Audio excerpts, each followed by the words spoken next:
for taking time out of your busy schedules to attend this meeting. We have a lot of ground to cover tonight. We're gonna have to vote to change some of the bylaws. We also have a bunch of reports. So we would like to try to get it done in an expeditious fashion. So we kindly ask to keep questions to a minimum in order to keep the meeting moving along as smoothly as possible.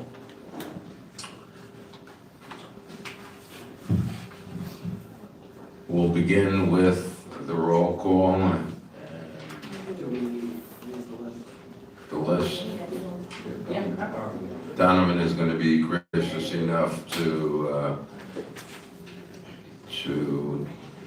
do it tonight. Sir? All right, thank you, and I apologize if I mispronounce your name in advance. All right, do we have the representative for the Honorable Adrian Adams, either Tyrell Hankerson or Lynette Shelbourne, present? All right, do we have any Christian Williams on behalf of the Honorable Eric Adams? Thank you. Do we have Amber Adler present for Region 14? A representative for our Honorable Brian Cunningham present. Do we have, as I go here, do we have Dr. Christopher Wimmer or Skylar Ross present? All right, Reverend Ruben Cruz for Region 16. Okay, thank you. Do we have Melissa Del Val Ortiz for Region 11 present? Gene Edwards Jr. present for Region 2? Present. All right, representative for Honorable Vita J. Facello, Nicholas Thompson, or Tiffany Argarello Carlson. Present. Greg, you're here. Representative on behalf of Honorable Vanessa L. Gibson, Nelson or Angel. Rosemarie Golston for Region 18. Present. Rhonda Joseph for Region 15. Excuse.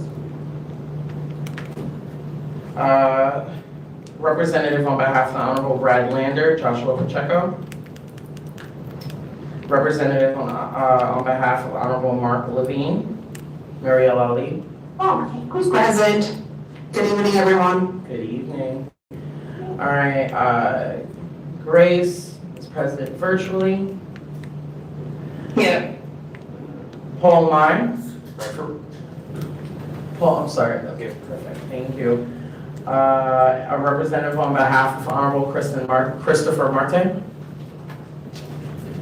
All right, Gideon Dunkley. Marie Moss. Gideon is present. All right, thank you. Mari, excuse me, I'm so sorry, Mari, I did not know that. A representative on behalf of Neighborhood Housing Services for Staten Island, Joseph Pierre. Clevis Pena. Excuse. Dijeta Pena. Excuse, yes, thank you. Representative on behalf of Honorable Roxanne J. Prasad, Alex Cuevas, or Christine Delius. Present. All right, I myself am present. Representative on behalf of Honorable Donovan Richards, present. Susie. Kim Robinson on behalf of Region 12, present. Jackie Rowe Adams, Region 8. Chad Y. Royer on behalf of Region 4. The representative on behalf of Honorable Althea Stevens, Tyreek Israel. It's not Tyree. Okay, it's someone, okay, the name needs to be updated. Thank you. Okay. Christopher Toomer, Region 13. Representative on behalf of the Honorable Sandra Ung, Shane Miller, Jinwoo. Abby Rubin Pope or Faith Behum on behalf of UJ Federation of Jewish Philanthropy. Nora Moran or Kay Connolly on behalf of United Neighborhood Houses. Samantha Moyal on behalf of the United Parcel Services. Thank you. Linda Walters, present. Representative on behalf of the Honorable Jamani Williams. And then a representative, Hannah Zarzar. Excuse.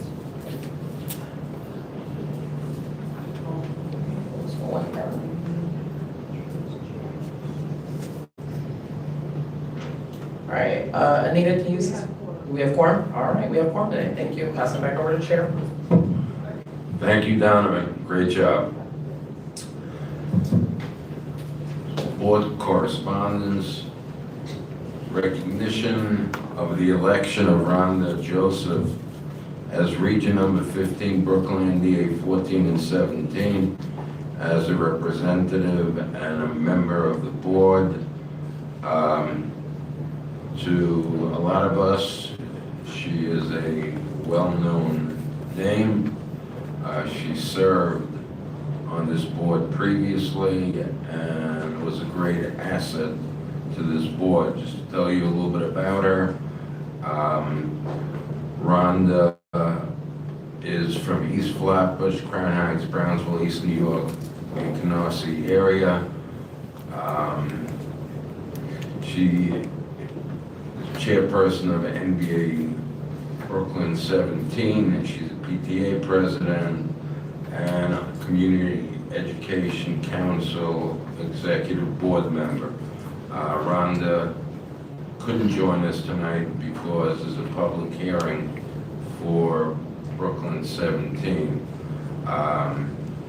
We'll now entertain a motion to accept Rhonda Joseph back to being a member of this board. Motion to accept? I'll second. Okay. Donovan, 1 second, Maria. All those in favor say aye. And any nays, anyone abstaining, so moved. Welcome back, Rhonda. We will now recognize the election of Rosa Marie Dugan Golston as Region Number 18, which is Queens NDA 12 and 14, as a representative and a member of our board. Ms. Dugan Golston served NBA Queens 14 and currently serves as Rockaway Beach Civic Association, which is part of NYPD Precinct 100 and NAACP Rockaway branch. She recently completed a study with the Safe Growth Crime Prevention through Environment Design in collaboration with DYCD, a program that integrates community development and crime prevention in order to build safe and healthy neighborhoods. As a result, she'll be partnering with NYCHA and Green Thumb in the Hamels to transform an existing garden, the Beach 84th Street property, into a working farm where vegetable, potatoes, and fruits can be grown. Good luck with that. And also with the Department of Youth and Community Development to bring in young volunteers during the summer. Ms. Dugan Golston hopes to bring her experience to serve well on the Community Action Board. We'll accept the motion to accept. Motion. Seconded. Linda seconded. All those in favor say aye. Any nays? Anyone abstaining? So moved. Welcome, Ms. Dugan Golston.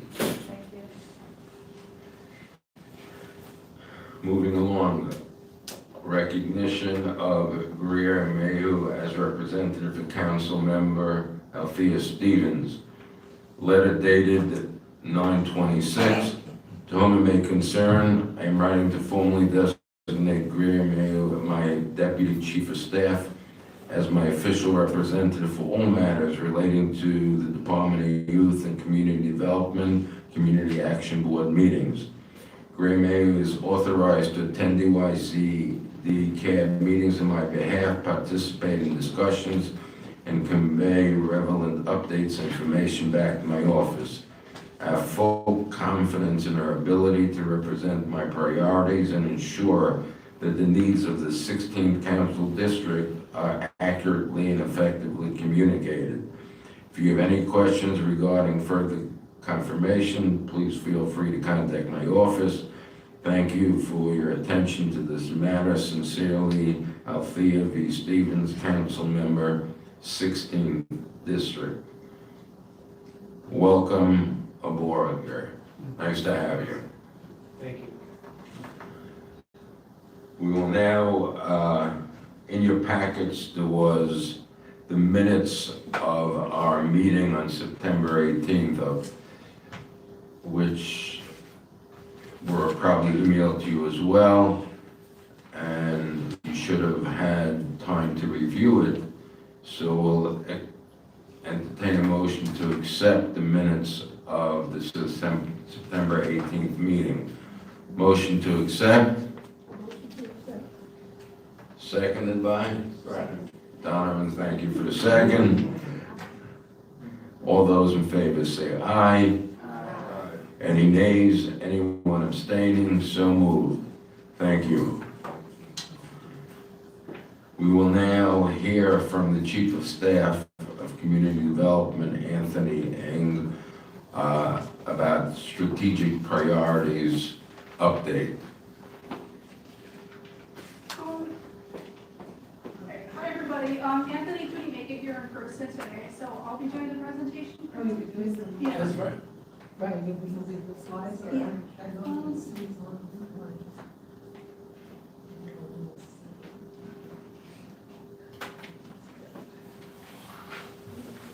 Anthony, you're on virtual.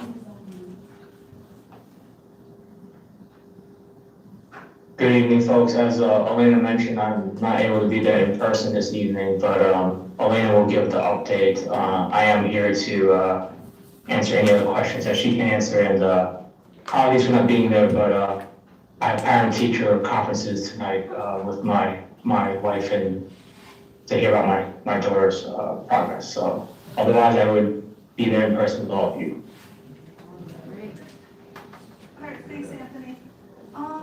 Okay. So, hi, everybody. Oops, I'm sorry. Wait, I'm sorry. Okay. Hi, everybody. Okay, great. My name is Elena Kraus. I'm a research and project specialist for the Community Development Unit at DYCD. And I'm here to present about the strategic priorities for DYCD. A few months ago, Anthony Eng presented like an overview of all of our goals and milestones that we have for the strategic priorities. This is a bit of a shorter overview of the progress that we've made so far. So our strategic priorities are around what we want to achieve this year as an agency. We have 14 priorities, 53 goals, and 127 milestones.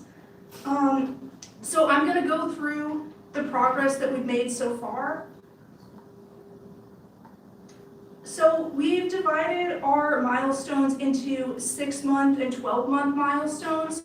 So for our 6-month ones, these are things that we wanted to have completed by the halfway point in this year. About half of them are 6-month milestones. So most of these milestones, almost all of them are currently in progress or completed. We've been asking the teams across DYCD to make updates, add notes on where they currently are with all of these milestones. Our milestones are divided into also program and operational priorities as well. So our program priorities are focused on how we serve the community through youth services, community development, and our workforce and public safety programs. And our operational priorities are around improving things internally at the agency, things like data systems and professional development. So a little over half of them are currently completed after the 6-month mark, and most of the ones that are in progress, we're hoping to have an update that they're completed soon. So after that, we also have an overview of the 12-month milestones. So our teams are currently adding in updates on this, on the progress on where they are. So not all of the milestones have a status update. So far, around 70% of them do. And around 60% of them are already in progress or completed already. And we're hoping to have even more of them completed by the end of the year. Our end goal is to have all these completed by December 31st. So this is just an overview of the highlights of milestones that we've achieved so far. So in terms of our program priorities, we have things like our Compass RFP being released. We've launched our fatherhood pilot program at Rikers Island, adding new beds for runaway and homeless youth, launched new workforce programs, we've added new team sports programs, and we've implemented our neighborhood safety councils. And in terms of our operational priorities, we have updates on our data systems like DYCD Connect, which we use for program evaluation. We've updated that platform and rolled it out to staff. We have new dashboards for staff that we developed and released. We're working on professional development for our own staff. And we launched a leadership academy for emerging CBOs, BIPOC-led CBOs, or smaller ones. And we're working on training for our digital inclusion officer to have more accessibility in DYCD's communications. So that's just an overview of the highlights and the progress on where we are. If anybody has any questions.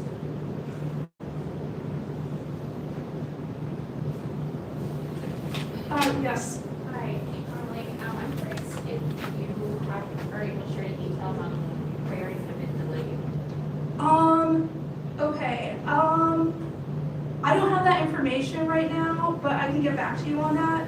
Yeah, I don't know if Anthony wants to add anything? I didn't hear the question. Okay. Do we have anything else to say on priorities that are delayed? Yeah, I think like Elena was saying, what you see as delayed is just some status update at this point. Most of what I think is cited as delayed is what folks are still working on towards the 12-month milestone, the thing that we want the team to complete by the end of the year. So, they were putting in updates at this time, but really the most important thing will be what they'll be reporting back to us by the end of the year. So, we'll be able to have some additional information in future meetings on once everything is all wrapped up. I guess I'll come back to all of you with the final report.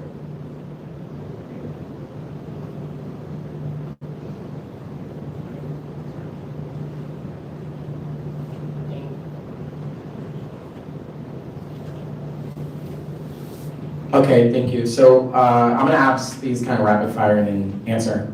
One, how many of these priorities or milestones are aligned with the mayor's management report, since that's a public-facing document?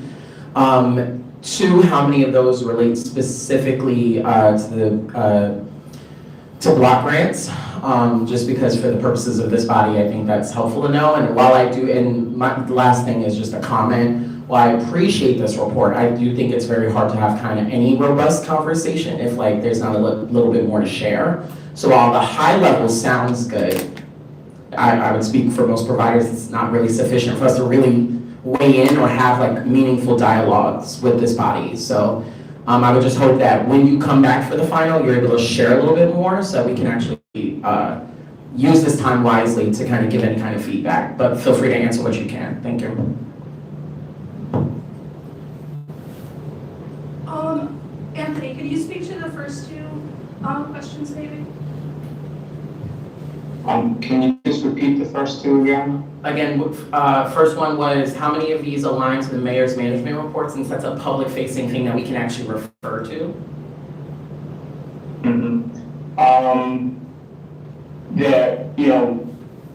When some of the program priorities do speak to some of our ability to meet some of our service targets of our programs.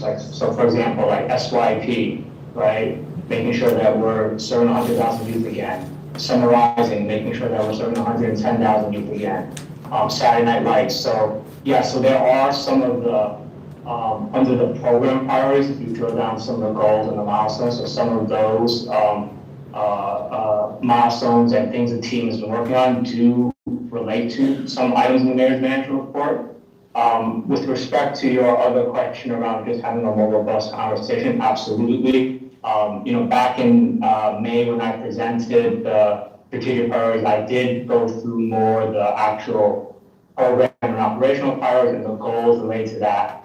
At the time, I did not present the milestones because there's so many milestones, but I've spoken with Elena, and part of our goal is to be able to produce a final report where we can really, give you all and have more of a detailing of just what's been achieved this year. So, Thank you. so more to come on that. Thank yes. you. The other question was again, how many of these align with the CSBG specifically, if any at all? Well, one of the other items under the community development program priorities was around fatherhood, right? The fatherhood expansion, right? So, as this board may know, the mayor added some money to double the amount of fatherhood slots we could serve, right? So now we have some CTL money attached to the CSBG funded fatherhood slots. So that is one I can think off the top of my head right now that relates to CSBG and this board. Perfect. If that could just be included in that final report specifically for this body, I think it's the most Yeah. relevant. Thank you. Absolutely. Thank you very much for that report, both of you. Thank you. Thank you. Thank you. We'll now entertain a motion to accept the strategic priorities update. Motion to accept. Greg Hamrick, seconded by Susie, second. All those in favor say aye. Aye. Any nays? Anyone abstaining? So moved. Thank you. We'll now ask Artis and Mugen, the Senior Budget Director, Community Development and Grants Management, to present the financial program quarterly report. I'm sorry, I guess we have somebody instead.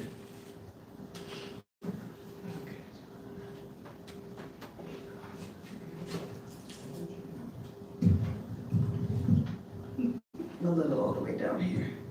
Okay, so artists couldn't make it into this, so I will be presenting on Jeremiah's behalf. I am the director of the Grants Management and Revenue team at DYCD, and I will give some of the highlights from this period's fiscal reporting. Okay, so just as a recap, the CSBG budget is about $33 million, and of that budget, 77% of it supports program contracts, 7% for other contractual services, and 15% of that budget goes towards personnel. So the overall CSBG budget position as of 11/11, 13% of the total CSBG budget has been invoiced, 43% has been dispersed. I just want to remind you guys the difference between the two is the disbursement includes advances made to providers, and invoicing, of course, is what the providers invoice and get paid for. 57% of funds remain unspent as of mid-November. SYP is the only area fully spent down. So for programmatic contracts, 60% of the program contract budget has been invoiced year to date. 56% has been dispersed. The majority of that is to the NBA group. 54% of their program, which is 54% of the program budget. 53% of NBA has been dispersed. For fatherhood, 30% of the budget has been dispersed, and for SYP, 100% invoiced, 100% dispersed. Year over year, mainly driven by program contract spending, Expenses,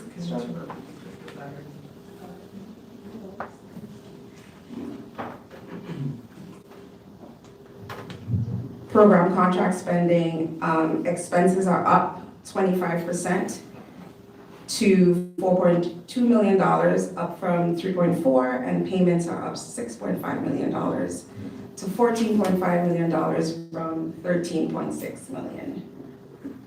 And that is my presentation. Do you have any questions? Thank you for your report. Any brief questions on the financial report?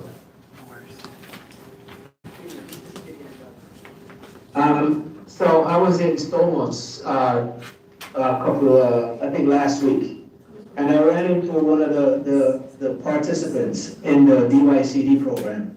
And she said that she has not received her reimbursement for her expenses that she had, put out. That there's a delay in her getting her expenses, her reimbursement. Did she submit her invoices? Yes, she did. Okay, she should probably reach out to the Budget and Finance Help Desk at DYCD, and they will give her an update on the status of her invoice. Oops.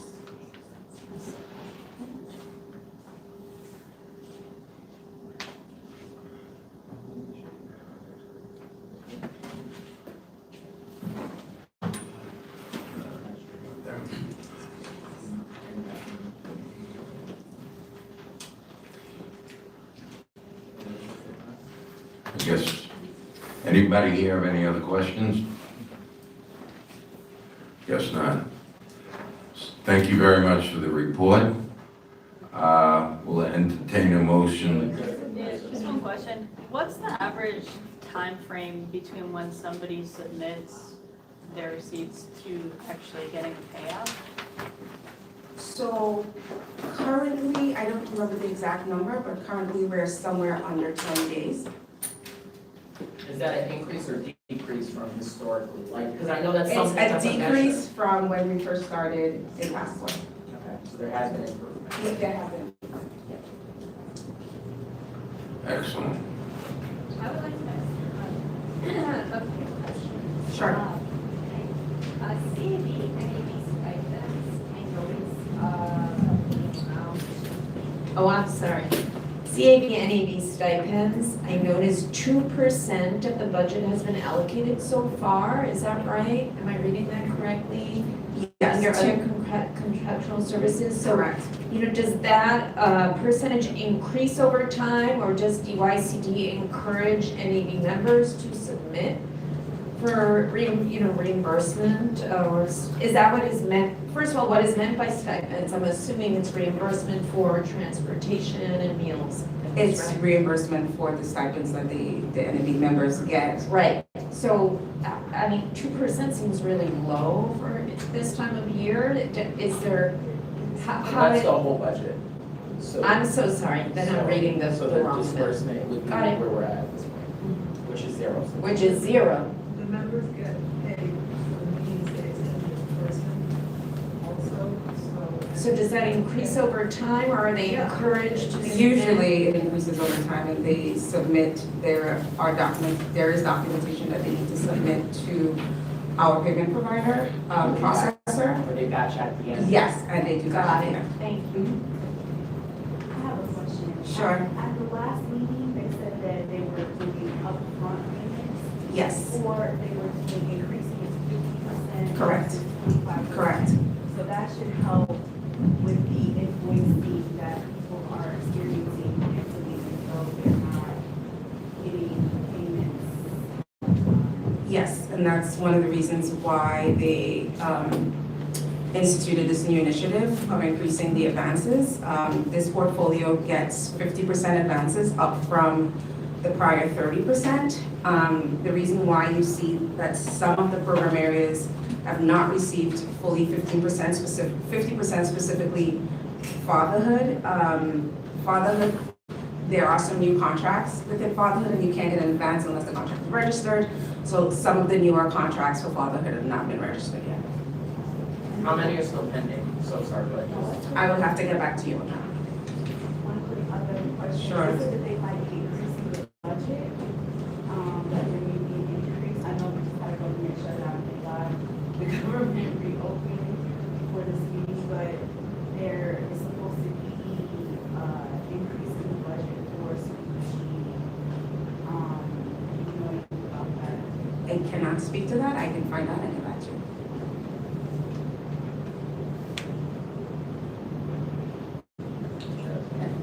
Yeah, sorry, one more Go ahead. question, one more question. So is it common for like 56% or such a low percentage of the budget to actually get used at this time of year?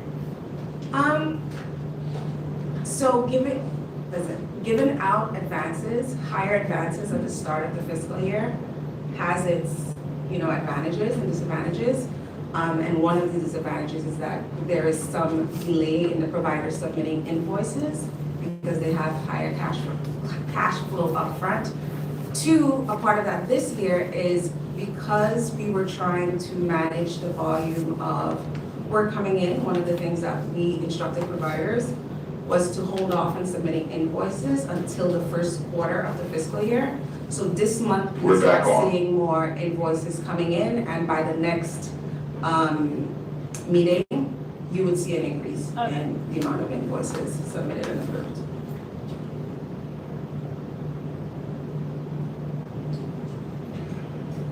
It's good to see everybody back. We apologize for the technical difficulties that transpired. We will now entertain a motion to accept the financial program quarterly report.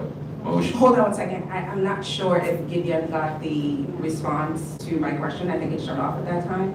So I just want to tell him to reach out to the Budget and Finance Help Desk, and they would provide information on the status of that person's, that provider's invoice. Thank you. Motion to accept the report. Motion to accept, seconded. Second. Donovan, thank you for the second. He's very fast. Thank you, everyone. All those in favor say aye. Aye. Any nays? Anyone abstaining? So moved. Once again, thank you for that excellent report. Anita, Mike is here, or Anita? Ebony, Oh. Let everybody go. Okay, it gives me great pleasure to ask Ebony Jordan Wilson to present the commissioner's report. Ebony?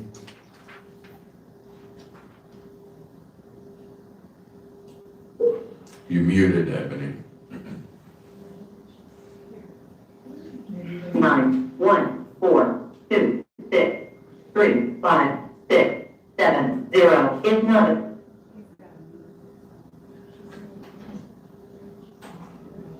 Ebony, can you Yeah, no, somebody had their phone on, I muted. Yeah, we can hear you, Anita. Okay. I don't think Ebony heard. Ebony, you're on mute, so unmute you. Go ahead. Can you hear me? Yes. Okay, yeah, we can hear you guys too.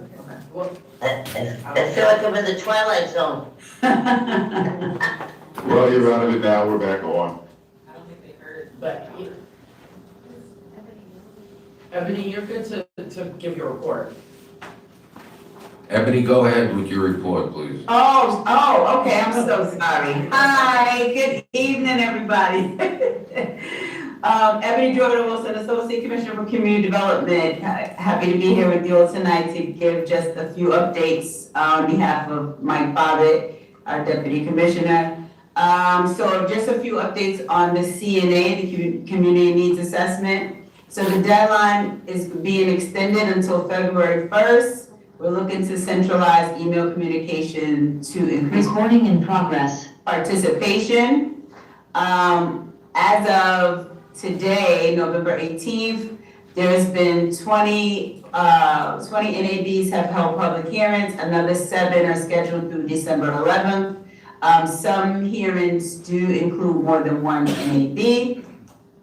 And on November 21st, DYCD and the Mayor's Office of Faith-Based and Community Partnerships will host a virtual session for faith leaders via Zoom to promote the community needs assessment. Right? Any questions?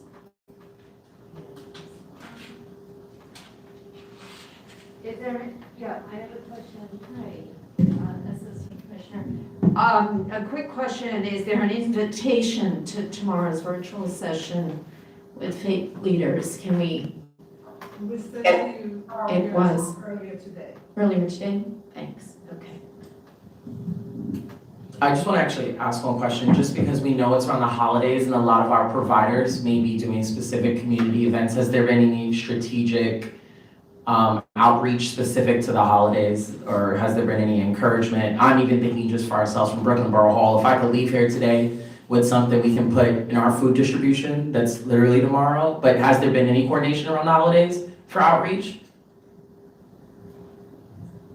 Anita, you want to take that one? We do what we've been doing, going out to different events, like the turkey giveaways are happening now. So wherever there are events, but we in intergovernmental are very small staff. Yeah. Like 8 of us. So we can't be everywhere at once. So we depend on our NAB members and our CAC members to spread the word. Over here is, we have paper surveys, we have the QR code, which can be any language. We have 13 different languages. With the QR code, there is a bar at the top that says US English. You click that, you choose your language, it's instantly translated. We also have paper surveys, so if you're interested in any one of those languages, the 13 languages, and you want paper, we have that as well. You just let us know, we'll get it to you.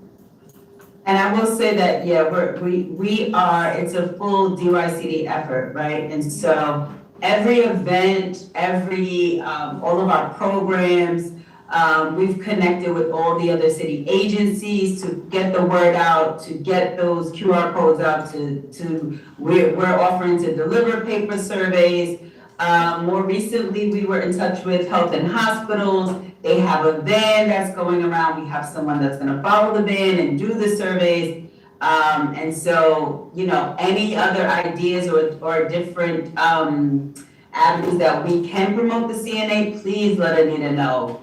It's like we're pulling out all stops, so any ideas you have to disseminate them, we've asked staff in their communities, at their churches, at their, everywhere to just administer the survey. So it's like all hands on deck, and we're pulling out all stops, but welcome any additional ideas that you all have. Yeah, the minimum age is 14 to fill out the survey, and anybody who lives or works in New York City can fill out the survey. Yes, Ebony, thank you for your report. thank you. We'll now entertain a motion to accept the commissioner's report. Motion to accept. Donovan, seconded by Linda. Thank you for the second. All those in favor say aye. Aye. Any nays? Anyone? Aye. Anyone abstaining? So moved. Thank you very much. We will now have the CSBG annual report for fiscal year 2025. Kathleen Almanzar, Senior Director, Literacy and Immigrant Services, and Natalie Green, NDA Program Director, will present the report.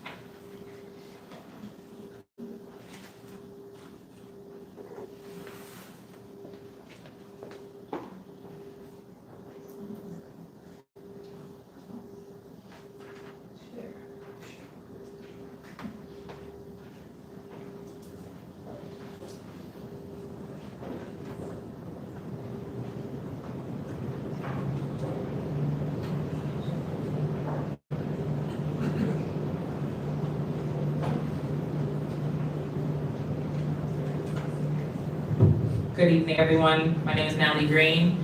I'm going to start the presentation. I'm going to make it as clear as concise as possible to represent, the time. And if you have any questions, just let us know, okay?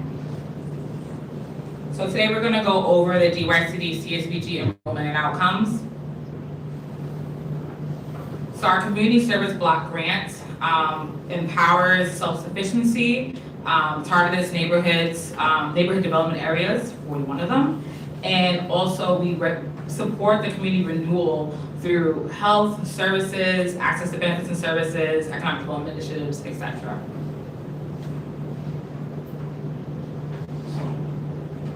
Just a little timeline for everyone. 1964 was the Economic Opportunity Act, which was launched by President Lyndon B. Johnson, created programs such as Job Corps, Head Start, and community action agencies. In 1975, the Community Service Act extended many programs from the 1964 Act. It also increased state and local government involvement in anti-poverty efforts. In 1981, the Community Service Block Grant consolidated federal anti-poverty programs into block grants and shifted more responsibility to the states while continuing to fund local community action agencies. And in 1996, DYCD, we, as you know, service and coordinate youth and family and community development programs, and we serve as a community action agency for New York City.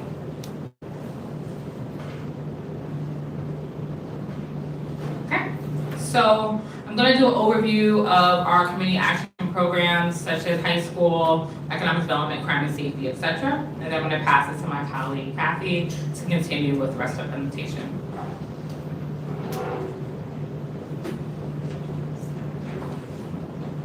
So in FY25, we had a projection of 1,269 participants to be enrolled, and we enrolled 1,399, which is 110%. For internships, we projected that we would have 635 participants attain internships. We achieved 558, which is 88%. Some participants completed a waiver due to having part-time jobs or not receiving parental consent to continue with internship programs. 635 participants would improve their SEL skills, and we had 440%, I'm nervous, clearly. 440 participants, which is 69%, achieve that goal. Youth would demonstrate improved positive approaches to learning, including academic improvement and attention skills.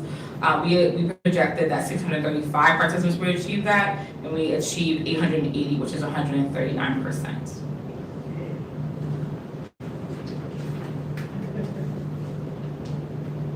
For economic development, we projected at 616 participants, which is entrepreneurs or any small businesses would be enrolled, and we enrolled 457, which is 74%. We projected that 308 participants would gain skills in starting, developing, or maintaining businesses, create or increase opportunities for participants or people in low-income communities such as the NDAs, and jobs will be maintained in small businesses within the NDA. So we had 327 achieve that goal, which is 106%.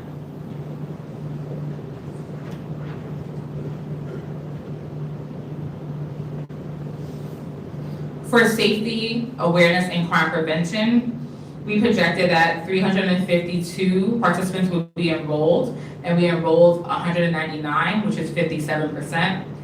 The goal is community residents would increase their skills, knowledge, and abilities to donate time and resources to support implementation of strategies and develop safety assessments and resources to address safety and crime conditions within the NDA.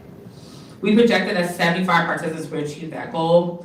However, we achieved 14, which is at 19%. Some programs experienced some difficulties with obtaining documents needed to enroll community residents and volunteers into the programs.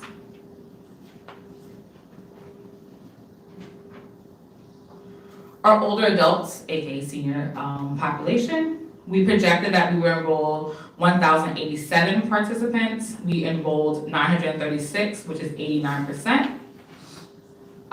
We also projected that 652 participants would be able to achieve and obtain needed benefits and services and demonstrate positive and physical, psychological, and social well-being. We attained 877 outcomes, which is at 135%. We also projected 217 participants will demonstrate self-advocacy skills, and we attained 209, which is 96%.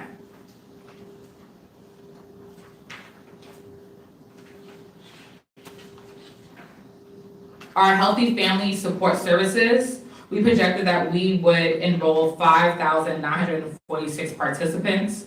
We enrolled 5,595, which is 94%. We projected that 3,568 participants would be able to obtain needed benefits and services and demonstrate also additional social skills for well-being. We actually were able to obtain 4,892 participants, which is 136%. And we projected 1,189 participants would develop self-advocacy skills, and we attained 1,476, which is at 124%.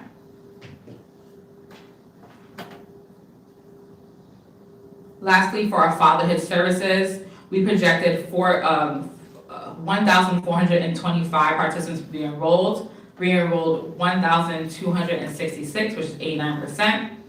We projected that 1,425, which is all the participants, would do their first survey. We achieved 1,298, which is 91%. And we also projected that 570 participants would be reassessed by a second survey to see additional needs that were required. And 664 participants, which is 116%, were achieved. We projected that 570 fathers or participants would provide greater material or financial support, increase engagement, availability, and responsibility in the relationship with their child or children, and or attain needed benefits and services. We achieved 1,660 outcomes achieved, which is 291%.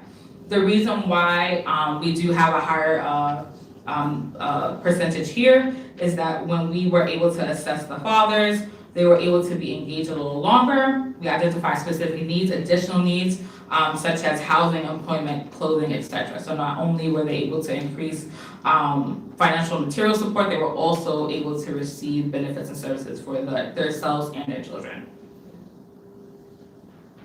So I'll pause and pass it over to Kathy. Thank you very much. Good evening, I'm Kathleen Almanzar, Senior Director for the Literacy and Immigrant Services, but for the next 3 slides, there's another unit that's not represented. So the Family Development Credentialing is a 1-semester course for the frontline staff and supervisors so they can receive the credential in the Family Development Program. So they had projected 150 to apply. They had 166 applications received, and then they had projected to receive FDC was 117, and the actual that received it was 148. Okay, and then our next is the Summer Youth Employment Program. As you know, this is always at 100%. We projected 3,500 slots be designated to SYP from CSBG, and they were fully funded, so that's 3,500. And then their outcome is the projected to achieve a job experience was the full 3,500. And those 3,500 were all placed to achieve job experience. Next is the Technical Assistance Program.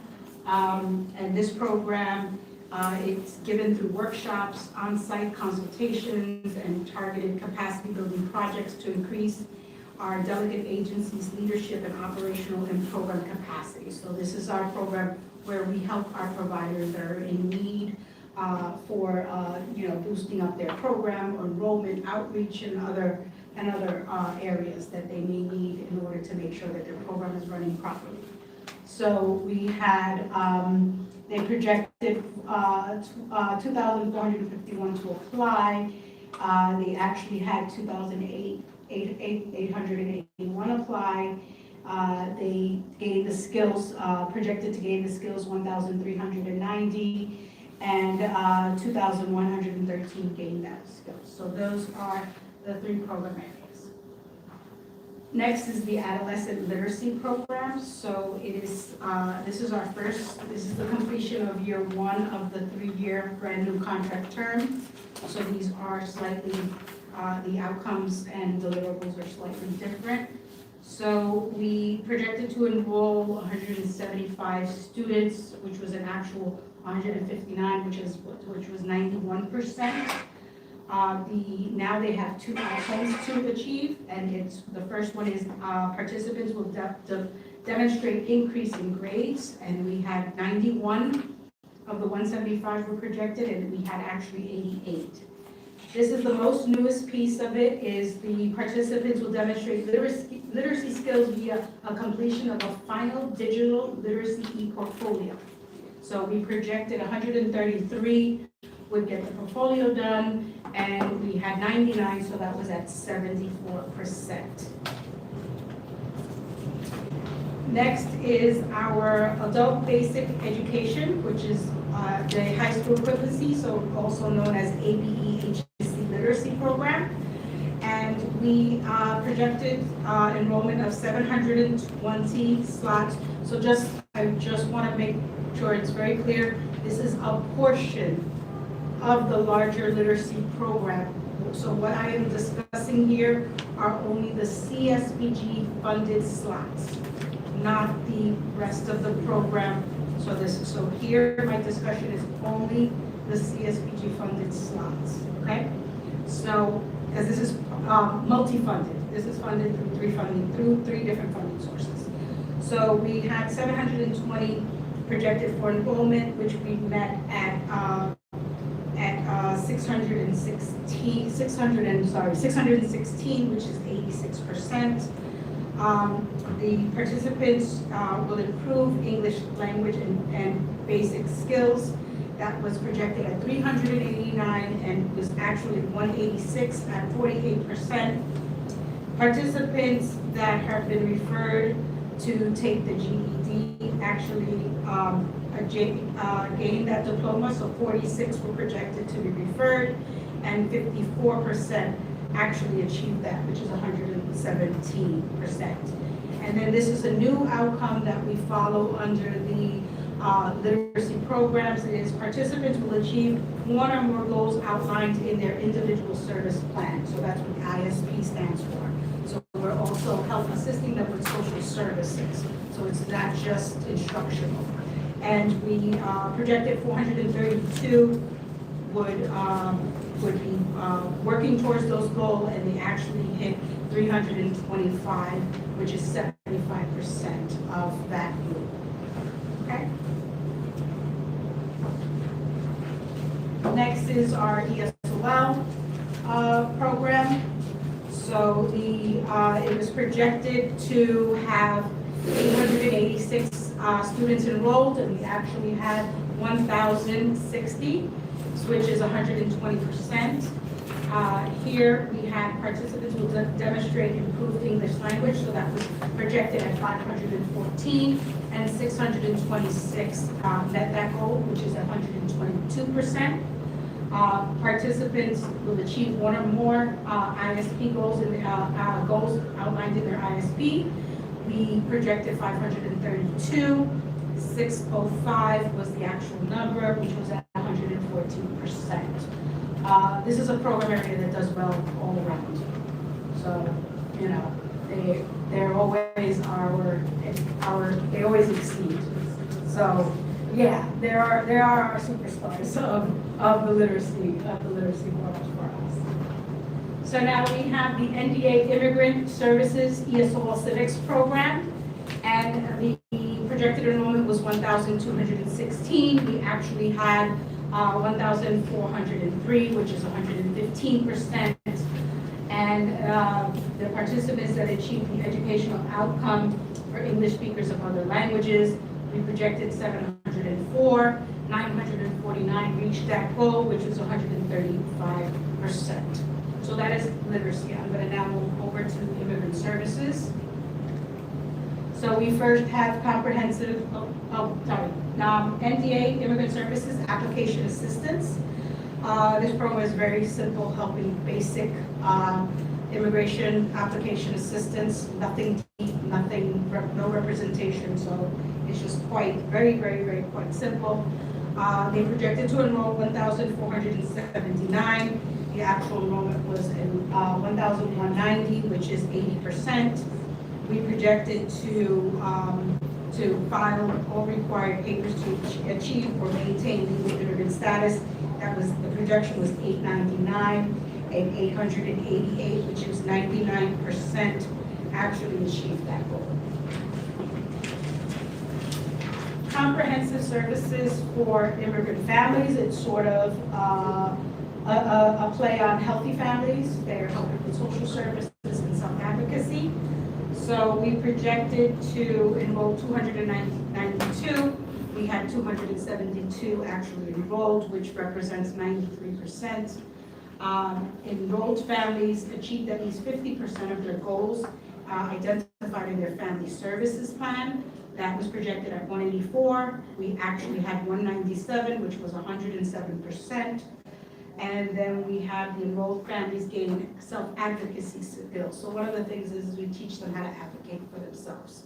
And we projected 184 to achieve that goal. 145 actually did that, which was at 79%.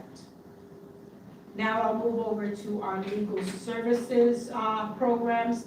These programs were at one point with HRA. They've been back with DYCD now. I believe this is year 3 now that they're back with us. I will go over that. So we projected to serve, so legal services for immigrants. So this is just basic legal services where it's one part is application assistance, the other part, it could be legal representation. So we had a projected enrollment of 1,322. Actual enrollment was 1,017, which was 77%. So we had the 890 of those 1,322 successful that were projected to successfully file required forms and supporting documentations to maintain or obtain immigration benefit was 890. The actual number was 763, which was 86%. Then the participants that are represented in administrative proceedings or court hearings, we projected 153. 91 were actually represented, which was at 59%.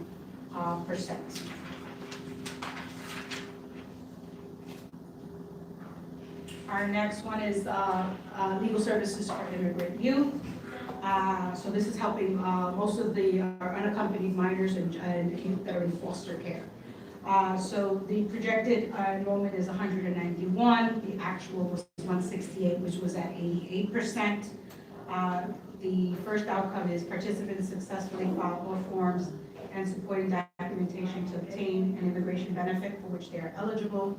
119 were projected. 109 was the actual, which was at 92%.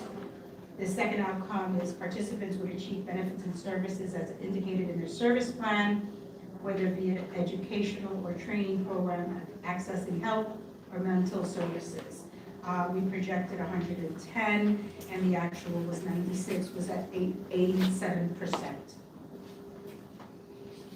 Legal services for immigrant workers. This program teaches the immigrant workers about their rights as an employee, and then those in what they learn in that program, they actually learn how to go and whether they do small claims court or they advocate for themselves with their employer.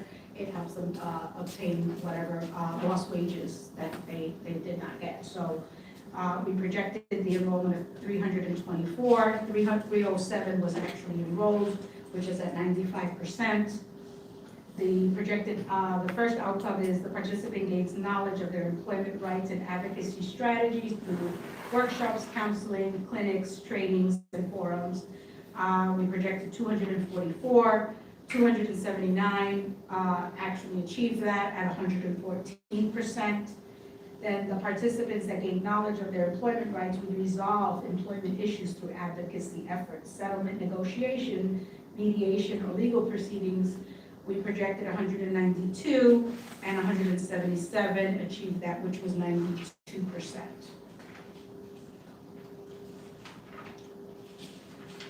Sorry, one more to go. Sorry. One more to go.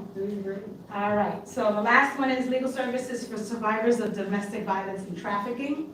So we projected to enroll 278. We actually enrolled 263, which was at 95%. The first and actually probably the most important outcome that we work with is the participants who file the papers that adjust their immigrant status via permanent residency or citizenship through a self-petition under VAWA, which is Violence Against Women Act, or otherwise obtain lawful immigration status. So that was projected at 167, and we're proud to say we did that at 197, which was at 118%. Participants attain safe environment. We projected that at 62, the actual was 28, and 45, and that was at 45%.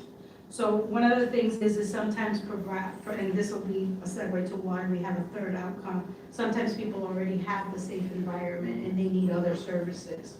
So we don't discount that, okay? So the participants who already have attained safe environment would achieve benefits and services as indicated in their service plan. So that we projected at 105, and that came in at 182, which was 173%. So that's all I have for our programs. Now I guess we'll take questions. Thank you very much.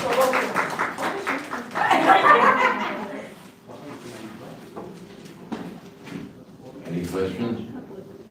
Yes. Yes. Thank you for both of these presentations, very, very good. Enrollment questions. There were several instances where you had an enrollment goal and you exceeded it. So what does that mean? Do you ever put a cap on enrollment? Can you give us some context Yeah, there? we projected enrollment, that's what they're contracted to do, right? Okay. So we never discourage over enrollment. We encourage meeting your enrollment. Yeah. So when they over enroll, there is no extra funding, so they know the risk that they're taking when they over enroll. A lot of times the providers don't want to turn people away. Also, sometimes they over enroll because sometimes people stay for the program and leave before they obtain an outcome. So if somebody leaves before they obtain an outcome, then that lowers their percentage of what they're supposed to achieve. So sometimes you over enroll just so you can meet another target. And I think that goes the That's same exactly for the same her. for yeah. Right, yeah. So, but we never discourage over enrollment. You know, we do have some providers that are our stars and they over enroll and do very well in everything. Yes. And you'll have some that'll struggle, but then you'll have some that'll just do exactly what is in their contract. Got it. Yeah. Thank you. Yeah. With immigrant services, it looked like the numbers, the enrollment and also the outcomes were usually in the 80s or 80%, 90%, which is excellent. I'm just wondering if this year, given the federal government's actions Yeah, or so it's a policy little, changes, yeah, so did it's those a go little, down at all? yeah, so it's a little early to tell, and, you know, they, usually projections that our providers give us for the first quarter are those projections anyway. So usually we can't really like gauge something until, the second quarter, third quarter. But, yeah, numbers, we are seeing a little lower in general. And, a lot of it does have to do with the climate that we're in, but, our providers are doing everything they can to make sure that the participants feel safe in coming into the office, because a lot of this work has to be done in person anyway. Filling out an application, bringing in documents, making copies, and all that good stuff is an in-person service and not really a service that you can do online. They are doing what they can to make sure they're safe. There's no different measures, no longer having people line up outside and having them just come in. But so far, they're doing what they need to do to keep them safe. And, a lot of our, participants do feel safe, because they've been with a lot of their providers for a long time and they trust them. Great. And they're the community, they're in the community. Thanks. Do they track the funding gaps when they go over, but they're not, they're over the allocation? The providers, Yeah, I don't know if they do that. because that is going to be a benchmark for if our funding, since they're using the Violence Against Women Act, there's funding with that. Well, a lot of I will say, a lot of our providers, especially the legal service providers, they have funding from all, like DYCD is probably, our money is probably like this little blip for them. A lot of them, are getting money from a lot of different programs and foundations. Yeah, so, I think, a lot of them, our money is seriously like this little paper slip where they get the rest of their funding. And a lot of times what our providers do is when they see someone come in through the door, it's not always, okay, I'm gonna roll this into CSBG. They actually will begin servicing that person, then decide, should I be putting this under this funding source? Should I be putting this under my foundation? Should I be putting this under the CSBG because this has this requirement? So depending on what's being done and the services, our providers actually, they could be very busy servicing people, but sometimes we don't see those numbers until a little later after they've decided, where am I enrolling, what program am I enrolling them in? And then at community boards, Manhattan Community Boards, and last night, their safety, two things came up. Number one, the big issue of the immigration situation where families are being ripped apart and just trying to be proactive about that. These service providers are, I know that you're saying legal services are helping them empower themselves to be knowledgeable, but they know your rights. Yeah, they've been doing, a lot of them are holding know your rights trainings, a lot of them are those advocates out there. The city itself trained, the CEOs, last year had emergency meetings and trained them on what to do. Gave them general guidance if something happens to a specific CSBG partner, participant. So, the city itself has been doing as much as they can to help inform. And I'll be honest with you, most of especially my legal service providers know more than us. Okay. Because they're the experts, they're the attorneys. Yeah, and they know more what's happening out there. So sometimes we actually get stuff from them, and sometimes we share their information, we share their flyers and things like that. And then we are always sharing MOIA, the Mayor's Office of Immigrant Affairs, their page where they have a lot of these guides that have been translated in all different languages and stuff like that. So we try to do what we can. And then the state goes to NYCHA, they were talking about like lighting, like and the things that cause domestic violence because of the environment that they're forced to live with. And they wanted the community board to come and do a walkthrough with them, but what else can be done in those regards? I'm actually gonna pass that question to Ebony Joan Wilson for Safe Growth, if she's still on, I hope she is. I am here. I couldn't hear the question though. Repeat it for me now. What further work can be done to support the safe growth, especially when it comes to the NYCHA residencies where they're doing like the walkthroughs, they come to the community boards asking for walkthroughs about the damages, they show us the pictures of the lighting and the sidewalks that are broken up, and they showed us all of the details, but what more can be done to support it? So the next, great question. Thank you for asking. So we had a little break because we were trying to figure out funding. And so we were able to actually get funding to support some of the projects, to take them further. For the lighting and those specific things that each of the neighborhoods, pointed out as a part of their proposals, we are reaching out to the actual city agencies that are responsible for providing those repairs. And so we will start in January, we will start ramping up, going back to figure out where the projects are and making sure that they are actually being worked on. And we will also be able to do another 3 neighborhoods to start the process again with them. So definitely next year, by the next meeting, we should have an update as far as where we are and then the additional neighborhoods that we're planning to expand on. It was a little bit of a challenge with the transitions and administrations, but we've kind of figured it out, ironed it out, and we should get back on it definitely come January. So by the next full CAB and full, we'll have more info. Thank you. Thank you very much. Thank you. We'll now entertain a motion to accept the CSBG annual report for fiscal year 2025. Motion to accept, So moved. Yeah, Rosemary. seconded by? Rosemary does. Thank you for the second. All those in favor say aye. Aye. Any nays? Anyone abstaining? So moved. The executive committee met on October 30th. The meeting began at 6:19 p.m. We reviewed tonight's agenda.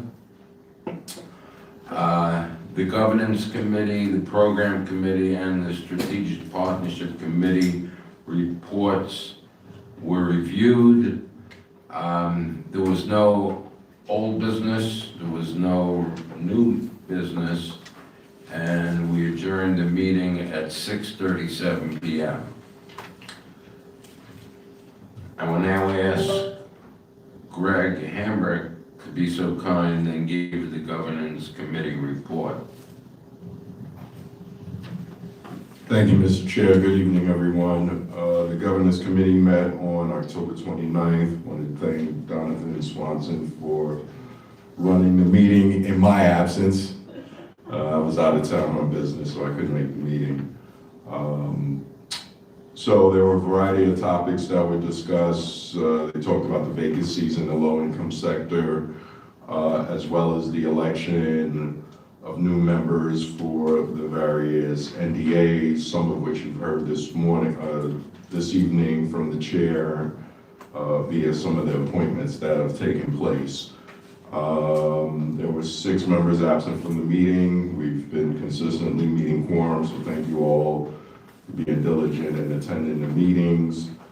A big part of the meeting focused on what you will see in your packet, and hopefully all of you have read the proposed changes in the bylaws. So if you remember the last couple of meetings, we talked about changing the bylaws in terms of the amount of CAB members so that we can consistently meet quorum, but also make sure that some of the vacancies that have existed consistently won't continually show up.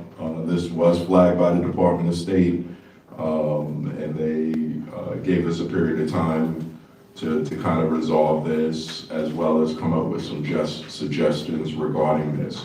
In the interest of time, I'm just gonna ask Anita if she can just kind of go over. Only four slides. Okay, really quick, 4 slides on these proposed amendments. Hopefully you can follow through. Afterwards, we'll entertain any quick questions, and then we would like to vote on this today. This has been looked over by the legal team at DYCD, and it's been shared amongst the governance committee as well. Okay, so the way this is done, we look at the bylaws and any changes we want to make, we do what's called action items. So for this one, we have 4 action items. And what you'll see there is the original, what's in the bylaws today, And then what we're taking out has a line, a strike-through line through it. And then what's underlined, but I also put it in red so it's easy to see, is what we're gonna do. So this one, Have to talk to the mic for the, the mic. So this one here says, we have 45 members total. We've been having a lot of trouble getting all 45 members to be part of the board. We've had a lot of vacancies, especially in the low-income sector. And we've had some public officials who have not sent, or they sent a staff member, the staff member has moved on to another position and they haven't refilled the thing. You're gonna make it bigger? So the proposal is, instead of the 45 board members, we're gonna have, it's going to consist of 35 to 40 board members. It's a scale. The Department of State gave us these suggestions. We can come up with it on our own. And then 17 to 20 will be representatives of the poor. And this is old-fashioned language, but it's the low-income sector. It's the people who represent the NDAs who are here on the board. So we're going to have 20 representatives of the poor and 10 to 12 elected public officials will be on the board.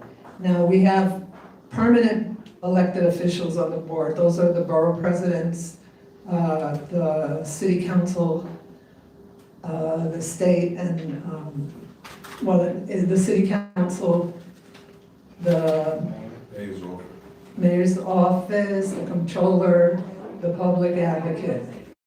So those are permanent members. And then there were 6 members that the mayor could appoint. But we only have like 2 of those appointments that make consistent meetings, 2 out of the 6. So this would reduce it, instead of, it would be 10 to 12 elected public officials. So that'll include the permanent members plus 1 to 2 mayoral appointees.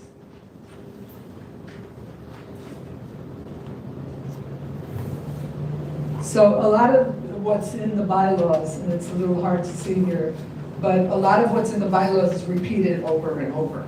So we have to cover all of it. So this is just saying again, we're going to have 17 to 20 representatives of the poor, and we're going to eliminate the chairperson. We had 3 chairperson representatives that were also in the low-income sector. And that requires all of the boards within the Bronx and Queens to vote for a representative. All of the boards in Manhattan and Staten Island to vote for a representative. Brooklyn has their own representative because it's so big. But we've been having a lot of trouble with that. We've been having a lot of trouble with NAB members as well, so we couldn't be consistent. Right now, we have a Brooklyn representative, and even if we make this change, we're going to what's called grandfathering in, because her term is over next year in September. So after she's gone, there'll be no more chairperson representatives because they're already represented by the regional representatives for those boards. They're included in that. So to have chair representatives, it's an old way of doing things, so we're going to eliminate that. So that's what's going to bring the number down between 17 to 20 of the low-income sector. Okay. Now, once again, we have to talk about the public officials, the elected officials, the public sector, it's called. And we're going to have 10 to 12, as I said before, 2 mayoral appointees plus the permanent members. And we're going to add another permanent member, the chairperson of the city council that oversees DYCD should be a permanent member, whoever that is at the time. Right now, Althea Stevens, she's the chair of the Children and Youth Committee.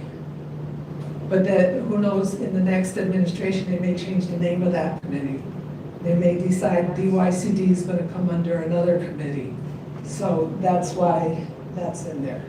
It's whoever's overseeing DYCD will be the permanent member. And then we will have two, over here, 1 to 2, that the mayor can recommend on his own, for her own one day.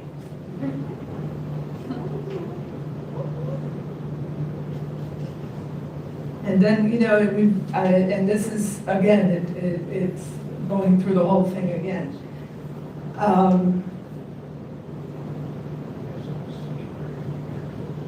This is going through everything. What hasn't changed is the private sector. Private sector is profit and nonprofit.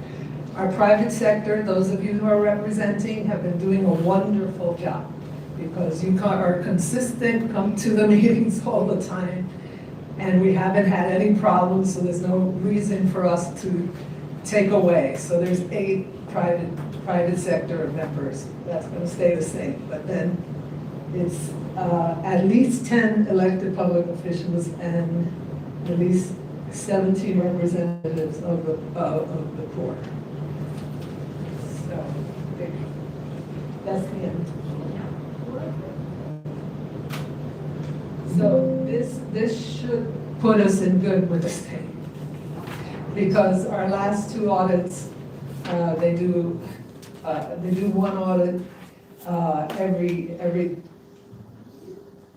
they do a triennial audit every 3 years. That's why it's triennial.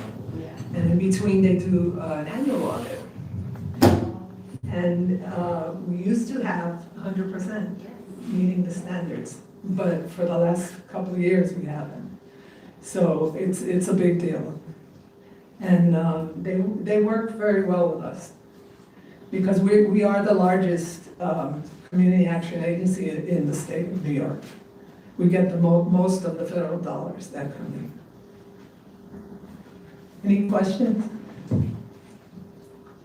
A lot of information on that. Any questions? And this was in your board packet, so if you want to look at it and if you have questions later, I'm happy to answer it.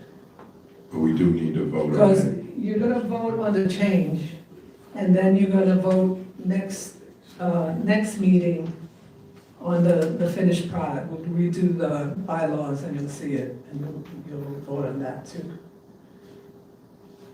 Actually, Greg, thank you. Anita, thank you. We actually have 2 motions to accept right now. First of all, just the regular governance committee report that Greg presented. So we're going to entertain a motion to accept the governance committee report. Donovan, thank you. Second then. You guys are fast. Susie will give you this one. All those in favor say aye. Aye. Any nays? Anyone abstaining? So moved. We'll now entertain a motion to the CAB bylaws change action items 1 through 4, which Anita presented. So just state your name for the record. Christopher Toomer. Chris Toomer. Chris Toomer, seconded by Deborah Adler. Thank you for the second. All those in favor say aye. Any nays? Anyone abstaining? Aye. So moved. Thank you. Donovan, if you can be so kind and give us your report. Yeah, that'll be quick. Thank you all for sticking with us tonight. Again, program committee, we met October 22nd. I always take this opportunity to again welcome and invite folks if you want to hear specifically from the providers doing the work. That's the time. And it's an opportunity to get real feedback from them. And so we had the privilege of hearing from Bronx Work, about their model where they serve 25 participants under the adolescent literacy program. In your packet, what you will also start seeing in the final report is just again a list of all the providers that are contracted, because that's something that constantly comes up in those committees. So if you're like, where is this in my neighborhood? Where is this in another borough? That will be listed. Yeah, of course, always looking out for folks. And it's a small but mighty program. They talk about their model. We heard in the report a little bit about the portfolio inclusion as an outcome, and that has created some exciting work with BronxWorks. And so they have an innovative model where they have, they use music literacy in order to achieve those outcomes. They actually had students creating their own hip hop beats through a subcontractor. So it was an interesting way to involve adolescent literacy, have them achieve their outcomes, and have it be very subconsciously achieved. They also talked about their cook and nutrition literacy program where students were creating their own cookbooks. And the reason and rationale when we asked, or what BronxWorks provided to us, and the reasoning why they do it this way is because unfortunately it is hard competing with other existing DYCD programs like Compass. And so this is the way in which they achieve that. Otherwise, I'm always going to ask about, is the funding enough? Are they able to kind of compete? And they did talk about that. It wasn't enough for them to hire at a competitive rate a DOE employee to help in that. And so that satisfies me. Hopefully that satisfies folks in the room. And again, feel free to read the notes. Concluded roughly at 6:33 p.m. Thank you. Feel free to attend the meetings, they're online. Yes, and I'm quick. Great report. Thank you very much, Donovan. We'll now entertain a motion to accept the program committee report. Motion to accept. All right, that's seconded by Kim Robinson. Thank you for the second. All those in favor say aye. Aye. Any nays? Anyone abstaining? So moved. Susie, if you don't mind, a short version of the Strategic Partnership Committee report. Sure.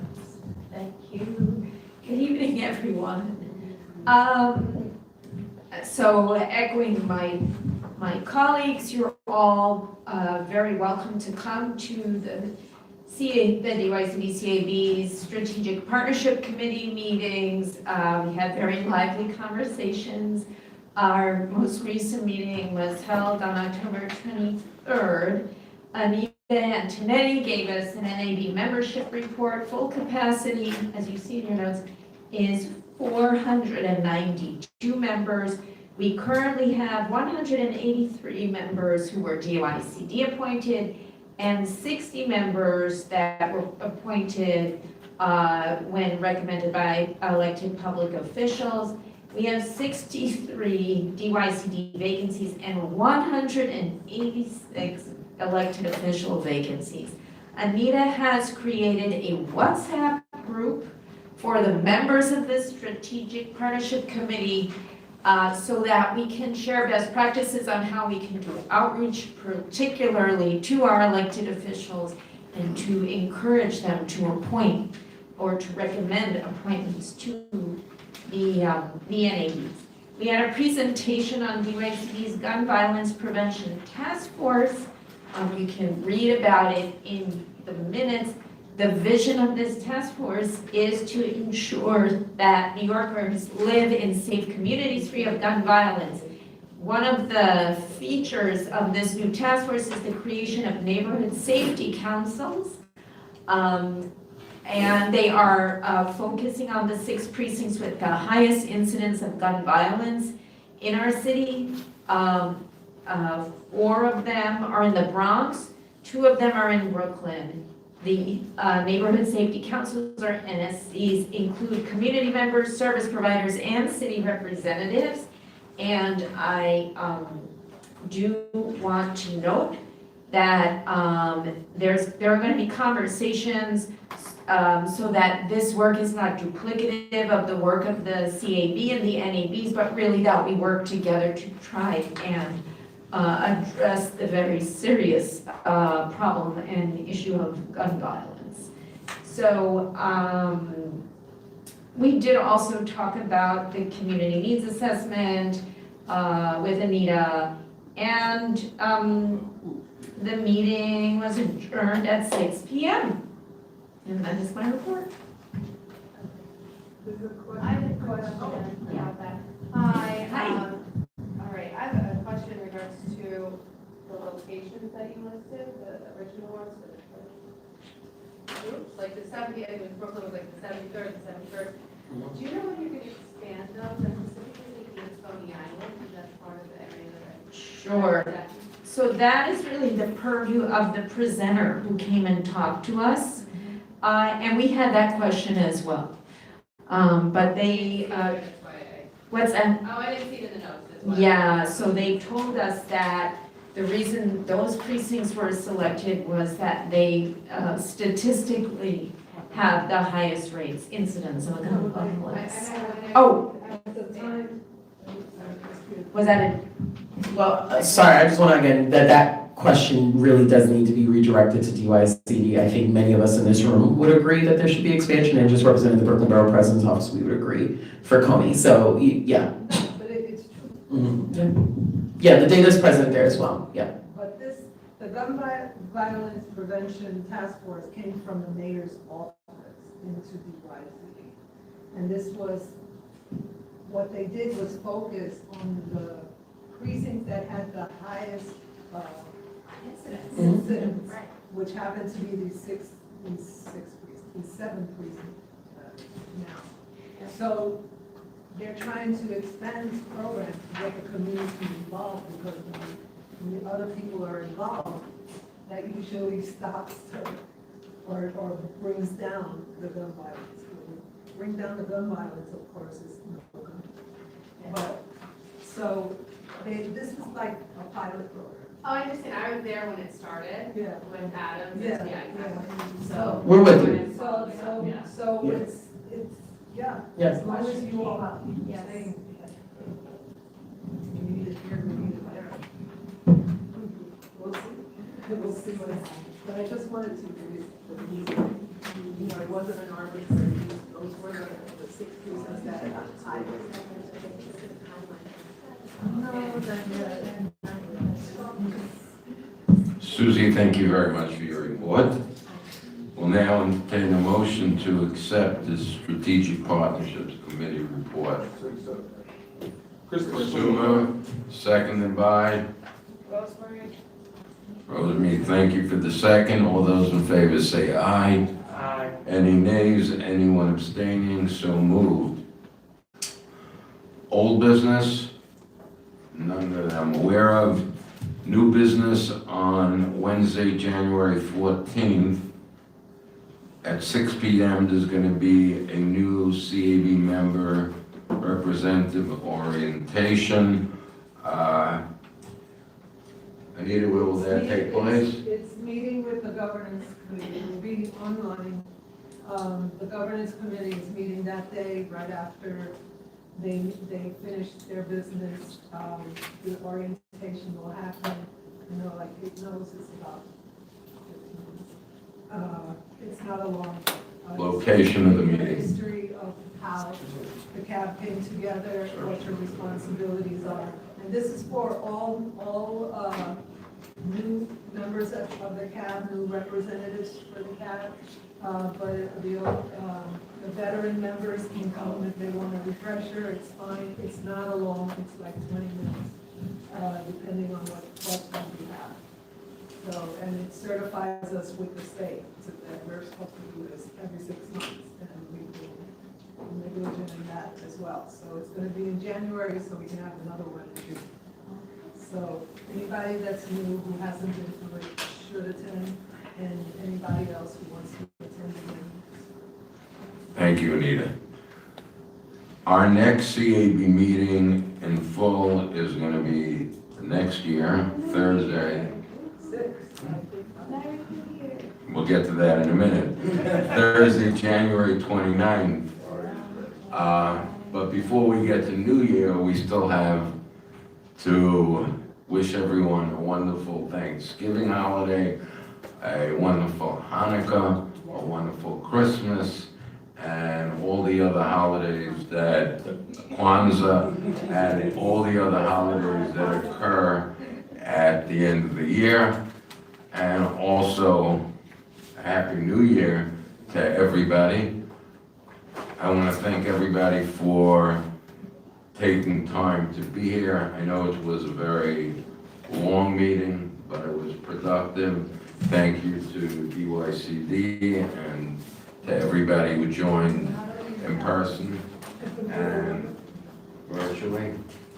So thank you all very much for being part of this, and I want to wish you all the very best on your holidays, and God willing, 2026 should be a wonderful year for everyone. Thank you all for attending.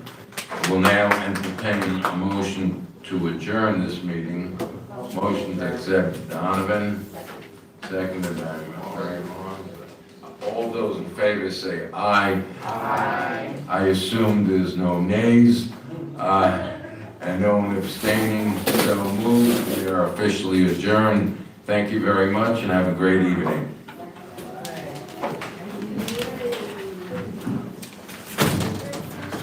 No, I was just, I have a really good Happy all the holidays. That's what I'm saying.